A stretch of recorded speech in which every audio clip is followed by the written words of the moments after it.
Bismillahirrahmanirrahim. Assalamualaikum warahmatullahi wabarakatuh. Alhamdulillahirabbil alamin wassalatu wassalamu ala asyrofil anbiya wal mursalin wa ala alihi wa sahbihi ajma'in. Qala Allah fil Qur'an, a'udzu billahi as-sami'il 'alim minasy syaithanir rajim. Bismillahirrahmanirrahim. Inna ma'al usri yusra, fa inna ma'al usri yusra. Pertama, hormat saya kepada General Manager Pak Sitanggang. Alhamdulillah setelah tahun ketemu ini dalam event-event yang sifatnya syukuran ini. Kemarin ketika syukuran pembangkit di Semangki ketemu, alhamdulillah, dan hari ini topiknya ngambilnya menarik ini. Walaupun latar belakangnya sebenarnya ada beberapa hal yang harus kita menjadi stressing catatan ceramah saya pada malam hari ini. Saya ingin tidak berpanjang kalam untuk kemudian menyampaikan satu topik. Saya ambil dari surat At-Tin. Jadi kalau Quran itu diterjemahkan sebenarnya unik-unik itu. Judul-judul suratnya juga unik. Ini At-Tin, ini artinya buah tin. Ya. Kemudian dalam surat At-Tin itu ada satu saya salah ini. Bukan surat At-Tin, tapi surat Al-Insyirah. Al-Insyirah ini lapang dada. Ya, fa inna ma'al usri yusra, fa inna ma'al usri yusra. Dua ayat ini memberikan stressing yang sama tentang statementnya itu kira-kira begini. Bersama dengan kesulitan itu ada kemudahan. Dan itu ditegaskan di dua ayat yang berbeda dengan adanya kalimat fa. Maka, jadi kalimat pertama, bersama dengan kesulitan ada kemudahan. Terus ayat selanjutnya, maka bersama dengan kesulitan itu ada kemudahan. Jadi inna ma'a. Jadi bahasanya sungguh bersama. Jadi ini menunjukkan kesertaan, kepedulian, ikut sertanya Allah dalam semua event hidup kita, apalagi jika itu kaitannya dengan masalah. Allah menjamin kita atau menggaransi kita dan menjadikan kita makhluk sebagai manusia dengan semua perangkat terbaik sebagai manusia. Tugas yang dibebankannya kepada kita itu jelas, sebagai khalifah fil ardh. Khalifah itu artinya menggantikan peran Tuhan. Kenapa harus digantikan? Karena kayaknya yang begini-gini nggak usah Tuhanlah yang turun tangan. Apa peran yang digantikan itu? Adalah peran untuk ayyu'ammaru fiha. Ini pertama. Peran untuk memakmurkan bumi. Kalau bahasa seorang penyair, bagaimana Tuhan telah memberi hutan, maka rubahlah hutan itu menjadi taman. Bukan menjadi padang pasir. Bagaimana padang pasir itu jika bisa diubah menjadi hutan, dan kemudian jadikan pula lah dia taman selanjutnya. Bagaimana ada yang bengkok bisa diluruskan, ada yang tidak benar bisa dibenarkan. Peran yang sifatnya membangun. Kalau bahasa Quran disebut dengan islah. Islah itu artinya membangun, mendamaikan, menghubungkan, bukan merusak. Peran ini tidak diberikan kepada setan karena tidak mungkin itu. Peran ini juga tidak diberikan kepada malaikat karena Allah tidak butuh malaikat di sini. Karena fokus malaikat itu adalah ketaatan. Jadi malaikat itu jangan bayangkan malaikat itu baik-baik semua, karena ada malaikat yang jaga neraka, pekerjaannya menyiksa. Kenapa dia menyiksa? Karena dia taat kepada Allah. Dan Allah tidak akan kasih kepada malaikat yang tidak punya unsur nafsu di dalamnya. Dan tidak memberikan kepada setan yang unsur nafsunya itu sangat dominan. Allah berikan kepada manusia, kalau bahasa Quran, liyabluwakum ayyukum ahsanu amala. Supaya diujinya kalian, siapa di antara kalian yang paling bagus amalnya. Di titik inilah, ini perlu saya sampaikan dulu supaya sebelum lebih jauh. Ketika kita bicara tentang kemajuan, Allah tidak bicara bahwa kemajuan, kedamaian, keselamatan, kemakmuran itu prerogatif yang bisa menjalankannya hanya umat Islam saja. Tidak demikian. Karena perangkat menjadi khalifah itu disediakan Allah bukan karena sebab seorang beragama berbeda, tapi karena seorang itu manusia. Nah, yuk kita pelajari. Ini ada penelitian yang pernah dilakukan oleh dua peneliti Muslim dari Harvard University, dan dua-duanya adalah profesor, meneliti tentang negara yang paling Islami di muka bumi. Berapa negara yang diteliti? Ada 208 negara. Setelah diurutkan, setelah dikeluarkan kriterianya, dan sumber penelitian diambil dari Al-Quran dan Hadis, dan kemudian diperhatikan, diperlihatkan.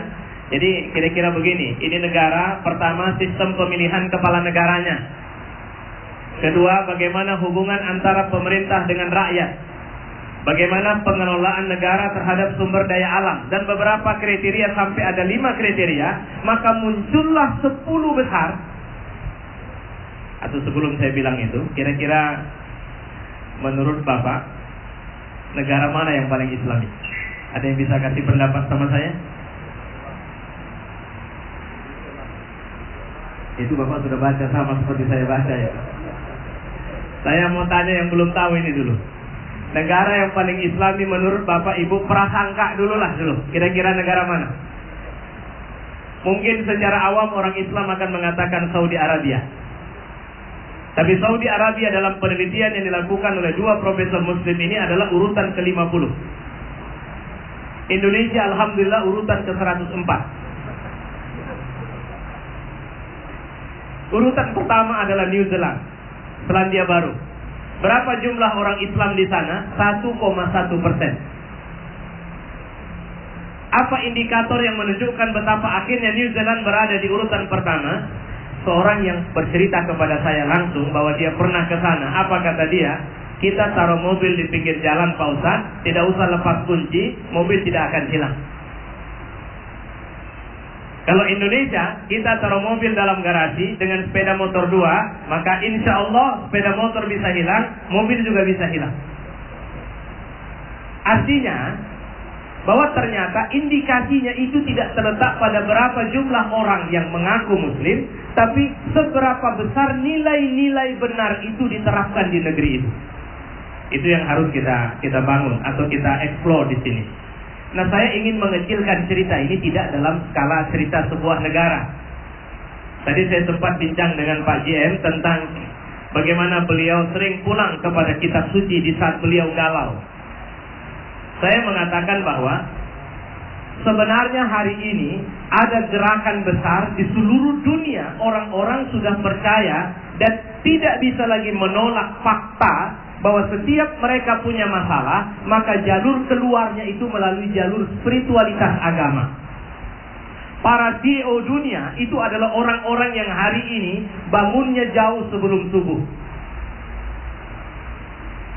Rohib Sirjani, seorang doktor sejarah dari Mesir, menulis buku Ajaibnya Sholat Subuh atau Keajaiban Sholat Subuh. Beliau membuat dua contoh antara Mesir dengan Amerika. Apa dia bilang? Kenapa Amerika jauh lebih maju dari kita? Apa dia jawab? Amerika sebelum subuh mayoritas penduduk sudah bangun dan tidak sedikit yang sudah mencatatkan apa rencana kerjanya hari ini. Sementara di Mesir, azan subuh sudah sekian menit, sekian jam berlalu, masih ada warga Mesir yang tertidur lelap di atas tempat tidurnya. Pertanyaannya, bagaimana Tuhan akan memberikan kemajuan kepada sebuah bangsa yang ketika Tuhannya memanggil, dia tidak bangun? Itu kira-kira motivasi. Saya belum bicara tentang apa yang sebenarnya kita dapatkan dari rahasia itu. Ya. Dalam tradisi Islam ada sebuah keyakinan bahwa setiap malam menjelang pagi ada waktu jika seorang meminta maka Tuhan pasti akan mengabulkannya, dan waktu itu tidak lama tapi diberikan di setiap malam waktu-waktu kita. Jadi nanti ketika kita tidur, bangun kita jam 3 sampai ke subuh itu sekitar jam 5:30 sekarang, maka ada waktu kata Nabi yang itu tidak lama, tidak lebih dari 5 detik, yang kalau kita meminta, maka Tuhan akan kabulkan. Jawabannya, kenapa? Karena itu adalah waktu di mana Tuhan turun ke langit dunia. Pertanyaannya, kenapa dia turun? Jawabannya, karena dia peduli kepada seluruh manusia. Kenapa dia peduli kepada seluruh manusia? Sama dengan rencana ketika dia melahirkan kita di muka bumi. Coba carikan sama dalam kitab suci. Apakah ada rencana Tuhan yang merencanakan bahwa harus ada sebahagian orang masuk ke dalam nerakanya? Silakan, mau di Weda, mau di Quran, mau di Alkitab, coba carikan apakah ada petunjuk jalan menuju neraka dikasih Allah di situ. Semua adalah petunjuk jalan menuju ridhonya, petunjuk jalan menuju surga. Dan tidak ada satu ayat pun yang dia merencanakan kita harus menjadi orang gagal dalam hidup kita. Tidak ada. Dan ini titik pelajaran kita. Saya tidak lama ini. Saya cuma mau menyampaikan inna ma'al usri yusra. Kalau kita berada dalam stressing, dalam tekanan, dalam situasi sulit, ingat Tuhan bilang bahwa aku kasih satu paket. Kalau kalian sedang sulit, sebenarnya di situ ada mudahnya. Kalau kalian sedang mengalami hambatan, aku sudah siapkan jalan keluarnya di situ. Dan sekarang bagaimana cara mengeksplorasi ini? Saya ingin ambil, mohon maaf saya ke siapa tadi Pak yang Hindu. Karena tidak sumbernya dari sana, ini sumbernya dari dua kitab ini. Ya, saya mau ambil cerita begini. Ketika agenda besar Nabi Musa adalah membawa orang Israel pergi menuju Palestina. Itu tugas besarnya. Pertama, keluarkan dari cengkeraman Fir'aun dulu. Oke. Bagaimana cara membawa mereka keluar? Bangun kepercayaan orang-orang Israel kepadanya. Ini mohon maaf, saya pakai begini, maksudnya ini kerja tim loh Pak. Bagaimana kita bisa membuat kerja tim ini bisa berjalan baik? Pertama, ini ada problem. Problemnya apa? Kau harus bawa mereka dari sini ke sana. Pertanyaannya, bagaimana cara supaya mereka mau? Yakinkan mereka bahwa kita pasti sampai ke sana. Sementara, mungkin mereka berada dalam situasi stay, dalam situasi nyaman. Seringkali orang tidak mau keluar dari situasi nyaman dirinya. Pak, nanti kalau kita buat begini bagaimana Pak? Udah tenang, pokoknya kita dapat jaminan di jalan. Tapi Pak, bagaimana dengan makan Pak? Bagaimana dengan tunjangan Pak? Terus terang Pak, saya lagi bingung Pak, anak saya masih kecil Pak, bla bla bla bla bla, semuanya. Maka yakinkan mereka. Alhamdulillah orang Israel yakin. Sudah, kemudian dibawa jalan. Kemana? Menuju Palestina. Menuju Palestina harus menyeberang lautan. Di awal tidak ada dalam perencanaan bahwa silakan berangkat ke tepi laut di luar, tolong siapkan berapa kapal untuk kita. Tidak ada. Yang penting kita keluar dulu dari Fir'aun. Di sini nanti akan kita dapat pelajarannya. Logikanya di mana? Ketika nyampe di tepi pantai, apa kata Musa sama mereka? Saudara-saudara, stay here. Tenang di sini. Kalau mau kita bilang, oke, upgrade your spirituality. Tingkatkan spiritualitas kalian. Oke, silakan relax. Itu yang Bapak sudah buat kemarin. Ini kali keduanya Pak. Kemarin gathering, Masya Allah. Ini saya ngikutin apa yang Bapak buat ya. Tinggal ngasih labelnya. Oke, gathering, family gathering, supaya jangan ada stressing apa semua. Ayo kita jalan, kita panggil psikolog. Oke, sekarang, nah, malam ini upgrade your spirituality. Tingkatkan spiritualitas kalian. Kenapa? Karena kita akan berhadapan dengan sebuah fakta yang 1 menit, 1 detik pun kita tidak tahu ya. Kira-kira begitu Musa ngasih petunjuk. Tapi mungkin akan ada badai. Apa badainya? Fir'aun datang. Bukan sendirian, bawa tentara. Ngapain? Mau menghabisi ini. Kata mereka bilang sama Fir'aun, sama Musa, ya Musa, itu Fir'aun. Apa kata Musa? Tenang, Allah belum kasih perintah. Mereka tenang. Tapi lama-kelamaan Fir'aun makin dekat dengan bala tentaranya. Musa, Fir'aun makin dekat tuh. Apa kata Nabi Musa? Allah belum kasih petunjuk. Mereka mulai panik. Satu orang bilang apa? Kayaknya kau ini gak benar nih Musa. Kau bawa kami kemari keluar dari Mesir, tapi ternyata berhenti di tepi Laut Merah. Kalau logika bicara kita belok kanan atau belok kiri, kau malah bilang belum ada petunjuk. Sementara Fir'aun makin dekat. Ini sama saja kau menyuruh kami bunuh diri di sini. Lebih bagus kami jadi kulinya Fir'aun di Mesir ketimbang mati konyol dihajar Fir'aun di sini. anytime. Di sini Fir'aun, di Mesir Fir'aun. Bapak bisa baca maksud saya? Fir'aun bagi orang Mesir, orang Yahudi di Mesir adalah problem mereka. Kemarin mereka keluar dari Mesir berharap supaya problem itu tidak mengejar mereka kemarin. Sudah? Lantas di sini, Fir'aunnya datang bukan sekedar sebagai raja, tapi siap membunuh mereka di sini. Kalau cuma ngadapin Fir'aun saja, Musa, di Mesir lebih bagus kami jadi kuli, tapi tidak mati. Sementara di sini Fir'aun datang dengan senjata, sudah pasti akan bunuh kami. Ini kayaknya Tuhanmu berbohong kepada kami. Bisa paham? Oke. Di mana kira-kira lompatan yang membuat akhirnya semua cerita ini berakhir dengan nyaman? Makanya pasca gathering harmony, kita upgrade our spirituality, maka kita akan ketemu dengan satu yang menghubungkan antara prasangka manusiawi kita, kemampuan berpikir manusiawi kita. Di saat sudah sampai pada puncak ketidakberdayaan itu, disinilah orang-orang beragama bisa menyelesaikan masalahnya. Bagaimana caranya? Terus kerja dengan kemampuan insaniahmu, karena Tuhan akan mengawalmu masuk ke wilayah yang kau tidak bisa mengerjakannya, tapi Dia bisa membantumu di situ. Bagaimana caranya? Waktu itu Musa kabarnya kalau Bapak pergi ke Turki, Istanbul, nanti kalau ada rezeki silakan masuk Topkapi Pelis, itu sekarang jadi museum nih Bu. Di museum itu semua peninggalan Musa ada di situ kabar. Salah satunya tongkat, saya udah lihat. Tongkat itu tidak lebih besar dari jemari saya ini. Itu ditaruh di dinding di dalam balik kaca. Nanti kalau kita masuk kita akan lihat di tongkat Musa. Nah, tongkat itu ternyata kalau mau dibilang, kalau bayangan kita mungkin tongkat seperti tiang ini megang. Ternyata tidak. Itu seperti ranting saja yang untuk pegang tangan. Allah mengatakan, "Ya Musa, pukulkan tongkatmu ke tepi laut." Ini yang saya bilang sering dengan bahasa, ini ikhtiar. Pukulkan tongkatmu. Kalau dikira, apa logika pukul tongkat dengan laut akhirnya membelah? Nggak ada, nggak nyambung ini. Nggak ada logikanya, nggak nyambung di situ. Dan kenapa harus pukul tongkat? Artinya, dalam titik sesulit apapun, jangan pernah putus asa menggunakan kemampuan yang kau punya. Jika kau yakin itu, jalankan terus, karena Tuhan akan menyertaimu di wilayah yang kau tidak mampu. Itulah dia, antara kemampuan ikhtiariah, masuklah ke kawasan tawakal, karena Tuhan akan memberikan bantuan yang luar biasa di situ. Sering orang mengatakan, tiba-tiba saja aku mendapatkan pikiran yang tercerahkan.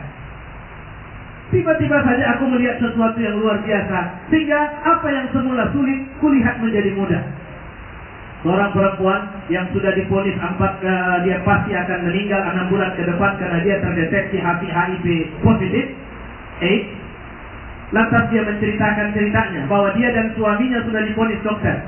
Begitu mendengar vonis dokter bahwa umur kami tinggal 6 bulan ke depan, suami saya setiap malam menghabiskan waktunya di nightclub. Sementara saya berpikir, kalau memang tinggal 6 bulan ke depan waktu saya, maka apa karya terbaik dalam hidup yang harus aku kerjakan? Akhirnya aku berpikir bahwa aku harus ikut yayasan sosial. Lantas aku mengikuti kegiatan sosial, dan setelah 14 tahunlah aku berkesempatan menuliskan cerita ini kepada kalian. Dan suamiku, kata dia, persis 6 bulan kemudian dia meninggal dunia. Bayangkan, setelah 14 tahun artinya dia sudah negatif. Ini cerita ditulis dalam satu buku. Kalau saya tidak silap, Jihad Gaya Amerika judulnya. Bukunya saya baca waktu masih kuliah, dan masih saya punya bukunya. Kumpulan cerita-cerita tentang orang-orang yang memasuki kawasan ketidakpastian, tapi tidak menghilangkan keyakinannya kepada Tuhan. Seorang ibu, ketika dokter sudah mengatakan positif, harus dikorek. Kenapa? Ini kalau lahir jadi manusia pasti cacat. Akhirnya dia setuju. Lantas kemudian dia naik ke meja operasi. Kemudian dokter sudah mulai memakai sarung tangannya. Dan kemudian mengatakan kepada dia, bagaimana ibu? Sudah siap? Dia pegang tangan dokter dengan mengatakan, saya tidak siap. Karena firasat saya mengatakan bahwa anak saya ini adalah anak, bukan penyakit. Apa yang terjadi sekarang? Anak itu sudah SMA dan saya melihat anaknya. Saya tahu ceritanya karena orang yang bersangkutan itu orang yang masuk dalam keluarga saya. Artinya apa? Ada kekuatan yang Allah simpan dan itu lokus atau media untuk jangan pernah menyerah dengan keadaan. Allah paling benci lihat orang mati atau bunuh diri karena Allah paling tidak suka dengan manusia khusus ada. Bukankah setiap pagi orang Islam secara khusus disuruh berdoa? Bapak kalau bangun, mana? Bapak Muslim? Setiap pagi doa bangun tidur apa yang Bapak baca pertama sekali? Yang diajarkan sama kita apa? Kalimat apa yang pertama sekali harus kita baca setelah terbangun? Alhamdulillah. Alhamdulillah itu artinya apa? Segala puji bagi Tuhan. Kalau pakai bahasa kita lebih tepat, puji Tuhan. Kenapa harus kita puji? Jawabannya, karena Dia tidak pernah negatif memandang kita, siapapun kita. Kalau Anda pendosa jangan bilang alhamdulillah ya, astagfirullah. Enggak, semuanya harus alhamdulillah. Artinya, Tuhan ternyata menyambut kita bangun dari tidur dengan pandangan yang sama. Kenapa kita harus menyangka dengan sangkaan yang berbeda kepadanya? Itu yang harus kita pahami. Ana inda dhanni 'abdi bi, aku tergantung prasangka kalian. Ketika Musa mengumpulkan tongkat di tepi laut, apa rencana Tuhan? Dia tidak bilang sekalipun sama Musa. Oke, ada satu cerita yang lebih lagi dramatik. Ketika akhirnya, walaupun dalam tradisi agama berbeda, yang satu bilang Ishak, yang satu bilang Ismail, tapi ketika Ibrahim sudah meletakkan parang di leher anaknya, sampai detik itu Ibrahim masih menyangka bahwa itu adalah leher anaknya. Dan Tuhan belum memberikan aba-aba apapun kepadanya. Bahwa aku ganti dia nanti dengan kambing. Tidak ada. Kenapa Tuhan membiarkan Ibrahim sampai pada tingkat meletakkan parang itu di leher anaknya? Karena itu wilayah kerja manusia. Allah tidak mau kita cengeng, bilang tidak mampu padahal masih bisa.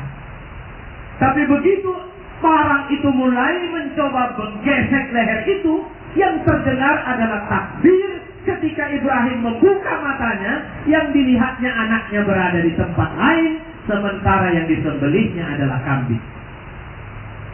Kadang-kadang Tuhan membantu kita dengan cara seperti ini. Maka saya sampai detik ini menyampaikan pelajaran bahwa jangan pernah buruk sangka, sesulit apapun cobaan atau hambatan atau kesulitan yang diberikan Tuhan dalam kerja-kerja hidup kita. Nah jemaah, ini bahagian dari cara kita bersyukur. Saya terus terang ingin menyampaikan kepada kita semua bahwa bersyukur itu bukan pekerjaan mulut, tapi bersyukur itu menunjukkan terus-menerusnya kita bekerja atau berikhtiar, tidak kenal lelah, yang berhenti atau memberhentikannya hanya boleh Allah Subhanahu wa ta'ala. Saya pikir ini, saya tidak akan menyimpulkan, membiarkan bapak-bapak untuk silahkan bergerilya dengan apa yang saya sampaikan. Silahkan memikirkan terus apa yang saya sampaikan. Tapi percayalah, sekurang ajar apapun manusia di hadapan Tuhannya, Tuhan belum akan menutup rencana positif terhadapnya, kecuali dia yang sudah putus asa dari Tuhan. Sekurang ajar apapun, sejahat apapun manusia, selama dia minta ampun kepada Allah, Allah akan ampunkan kita. Sesulit apapun pelajaran dalam hidup, kesulitan yang kita dapat, bahkan diceritakan, terkadang kita sering lupa bahwa kesulitan-kesulitan yang diberikan kepada kita itu adalah cara Tuhan ingin mendengarkan rintihan kita. Pak JM tadi menceritakan betapa di saat seperti atau pada titik-titik tertentu itulah aku akhirnya membuka kitab suci. Allah memang mau itu. Ada orang yang dibiarkan lama dalam sakit karena Allah suka dengan doanya atau rintihannya. Tapi Allah bukan tidak akan membiarkan dia terus sehingga dia tidak akan sembuh dari sakitnya. Tidak. Itu cara orang tua. Kadang-kadang dia ingin mendengarkan tangis anaknya bukan karena benci, tapi karena dia senang. Berapa banyak ibu yang menangiskan seorang bayi, tapi ibu tertawa riang. Anak itu sebenarnya tersenyum, tapi ibu tarik hidungnya. Kemudian dia menjerit, tapi ibu tertawa. Ada apa dengan tawa ibu? Kenapa tidak kasihan lihat anak yang menangis? Karena tawa itu hakikatnya adalah bahasa sayang yang sulit diterjemahkan kalau sekedar melihat zahirnya saja. Maka saya berharap semoga Allah menjadikan kita semua berada dalam lindungannya, dan semua kerja-kerja kita terus mendapat petunjuk serta jalan sukses yang Dia bukakan untuk kita. Dan saya pikir ini yang bisa saya sampaikan. Wassalamualaikum warahmatullahi wabarakatuh.